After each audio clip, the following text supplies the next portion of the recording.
Okay, getting ready to make the short ribs. First thing I want to do is saute them in the Instant Pot, which is actually a really great feature of the Instant Pot.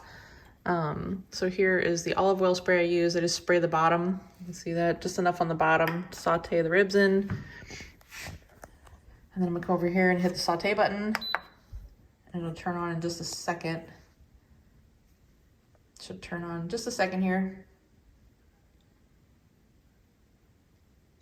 There it goes. That's letting me know that it is going to heat up and be ready to saute in just a few minutes. And in the meantime, I will season the ribs. All right, so here's the ribs I have all seasoned up. So I used some smoked paprika, salt and pepper, garlic powder, and that's it. That's all I put on there. The rest of the ingredients and spices will be in this sauce, and I'll show you that in a second. All right, it sounds like the Instant Pot is nice and warm. I'm going to start sauteing the ribs. You want to put them on here 3 minutes each side.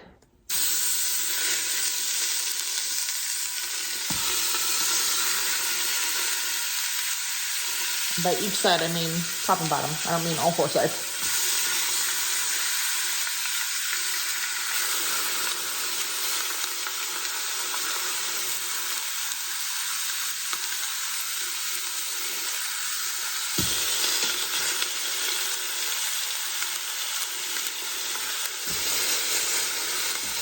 Just saute that for 3 minutes on that side and then 3 minutes on the other side. I like to put a little paper towel over the top. In the meantime, I got the Better Than Bouillon because I love this. Instead of keeping broth around the house, it's Better Than Bouillon. It's a paste. You're probably familiar with this because you're an amazing chef. So I just used 1 teaspoon to make 1 cup. Put some water in my little mixing cup here. And mix it up. That'll be my broth. And then David opened a bottle of Cab Sauv earlier from Justin, which is always a good one in case you're interested. So we're going to use this. They always say to use a dry wine, so I like to put a dry red wine in there. Nothing terribly expensive. So we'll use a cup of this as well.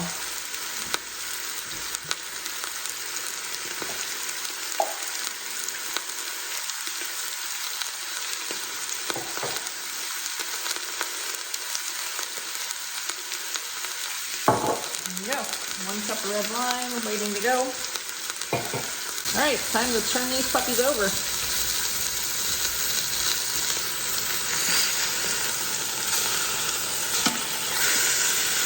All right, so we're finishing up the first batch. I have 1 more batch of ribs I'm gonna do. I usually do about 9 so that we have a little bit of leftovers the next night. I'm gonna pull these out, set them aside. Okay, so I just pulled the beef out, and now I'm going to put in some garlic. I like to keep minced garlic in the fridge, and it says 1 teaspoon per clove. We want about 3 cloves.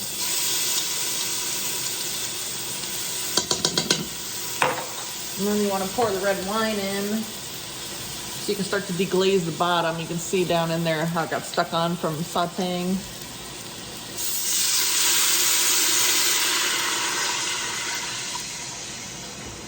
And then what you want to make sure you do is use a wooden spoon that has a nice long edge there, so you can scrape along the bottom as it's simmering here, so you can get all that stuck stuff off of the bottom. The reason we have to do that is if we don't, when you're cooking the actual food in here, it may burn and it'll turn the Instant Pot off, and you won't have a very good meal. It's my handsome sous chef. He made sure we had red wine open for the recipe here. So I've already got about half of the chunks off of the bottom, so it doesn't take very long. You just want to scrape along the entire bottom. You just kind of move the liquid around to make sure you've got at least the majority of it. You just don't want your Instant Pot to turn off, like I said, thinking it's burning. All right, so I double check. I use something to make sure I don't burn myself, and I pull it up just to kind of look at the bottom there, and you can see that I've gotten almost nearly all of the chunks off the bottom there. You can see the garlic in there simmering. All right, so next you want to make sure you put in the beef broth. Stir it up again.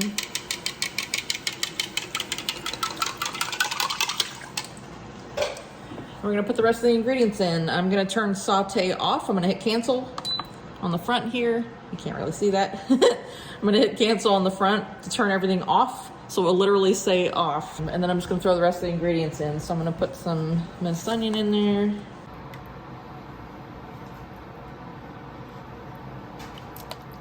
And if you run out of room this way, you can always stand them up too, which is a great thing.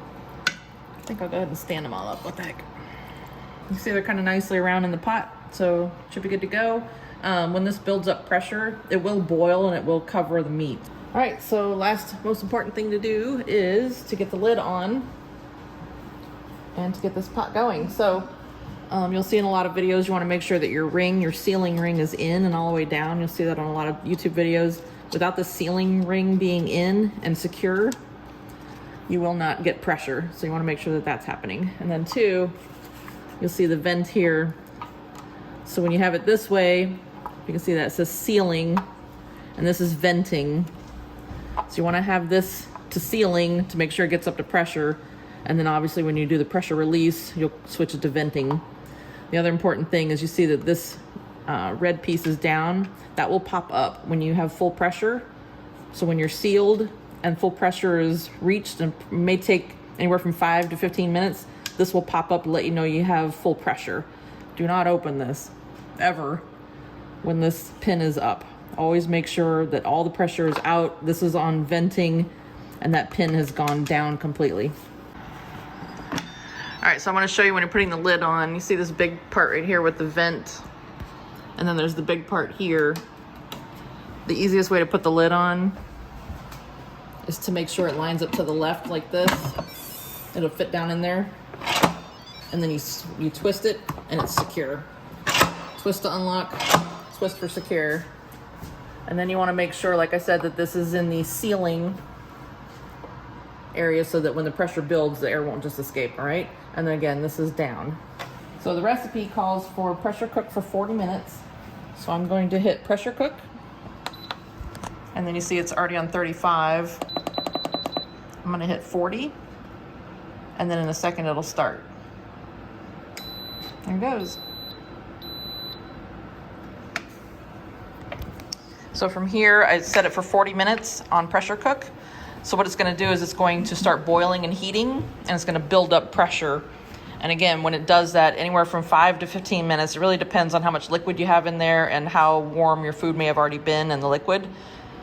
When that happens, you'll hear this beep down here, and then it'll show the amount of time. It'll say 40 minutes to let you know that it's now cooking for that 40 minutes. And again, this here should be on sealed. And this, when the pressure builds up, you'll hear it boiling, and this will eventually pop up. And that means don't open it, full pressure. When we reach 40 minutes, this recipe is calling for natural release, which means I'm not gonna touch it.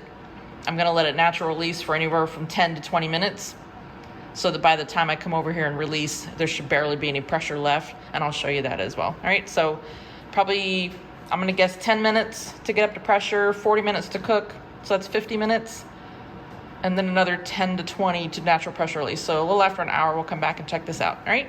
Video. I wanted to video this for you because you can hear it. There it goes. It is up. All right, so we just switched over. It just beeped and switched over to 40 minutes. So now we have 40 minutes to cook the short ribs, and then I'll do a natural pressure release, and I'll show you what that means after the 40 minutes are up, all right? All right, so we have 1 minute left here on the timer for cooking, and then it'll switch over to natural release, and then it'll count up from there, so it'll count the amount of minutes that it's been in natural release and keeping warm. Here we go.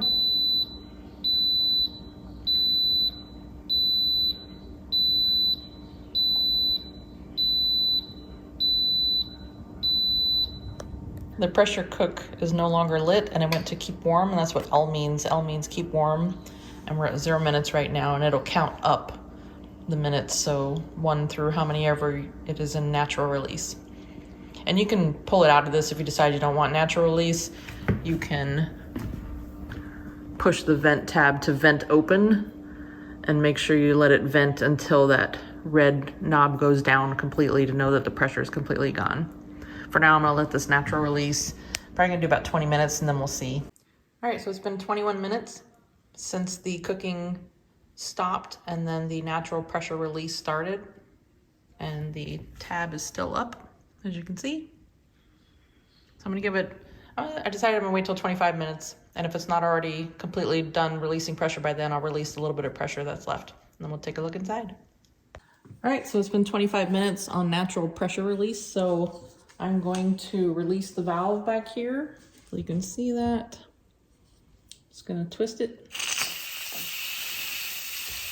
And it is now releasing the little bit that's left. You can hear it's not much. There you go. You heard the sound and you saw the red piece drop. That means it is now safe to open. And that was the sound of me unlocking it. And because I waited until the piece dropped, I know it's safe to open this lid. There's no pressure left in here. By the way, it smells amazing. One thing I don't think I mentioned earlier, but there's a little notch down here. This actually will rest right on the little notch here on the handle. All right, you ready for the big reveal? Can you see that? That is 1 hour. That's 40 minutes of cooking and 25 minutes, so an hour and 5 minutes. 40 minutes of cooking and 25 minutes of natural pressure release. And these ribs will be fork tender, I promise you. Yep, pieces are already falling off, see? You can see that. Pieces are already falling off of there just from me spooning it out. Now the recipe I use does call for cornstarch and other items so that if you wanted to, you could use the juice in here to make a bit of a gravy. I decided not to do that tonight. The machine's still on keep warm, but you can actually come down here and hit the cancel button as well. And that just turns it completely off so that things can start cooling off, and then I can scoop the rest out, put it in the fridge, and then clean the pot out later. Now comes the big test. Is it fork tender? Let's see. It is. Look at that.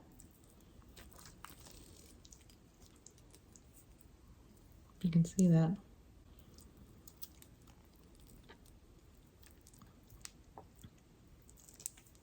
How tender that is. It just comes apart.